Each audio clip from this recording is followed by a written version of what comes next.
Well, Australia's big debate over shark nets is back in the spotlight this morning as a new trial begins on beaches across New South Wales.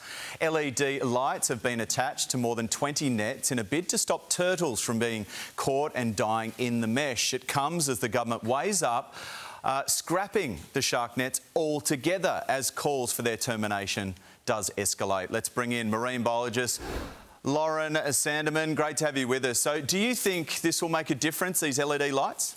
Well, like we said, this is a trial, so we don't really know what the results are going to be until that trial has concluded. And I'd like to say is that it's not just turtles that are getting caught up in these nets. So, you know, what about the rays and dolphins and whales and fairy penguins, all the other animals that get caught up?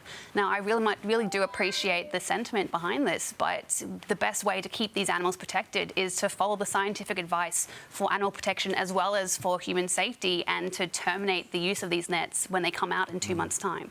So every single New South Wales council with a shark net has voted for their removal, except for Randwick, who are voting this month. Is it a matter of time before they're all gone? I certainly hope so. I mean, we're talking about human safety here, first and foremost. And the scientific advice is that when talking about shark nets, we're not talking about the barriers and enclosures like this one that are confusingly called shark nets. We're talking about a fishing program, a fishing net far out to sea. And it's this mix-up that causes a whole bunch of confusion. Right. We're talking about a fishing program.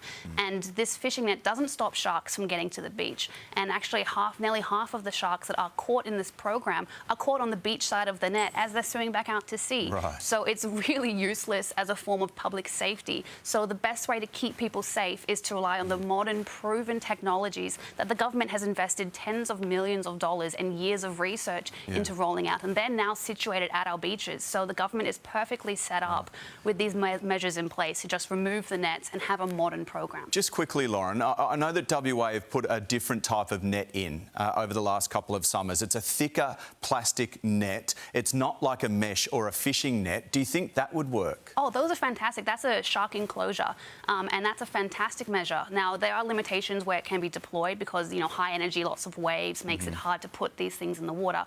But those enclosures, and we have them in the harbour, and we do have other barriers at other beaches across New South Wales. This is why we have so much confusion, because we're calling different devices the same thing. Okay. But they're fantastic, and they form as a barrier between humans and animals in the ocean without entangling anything. Okay, it's good to know that there may be an answer over east as well. Thanks.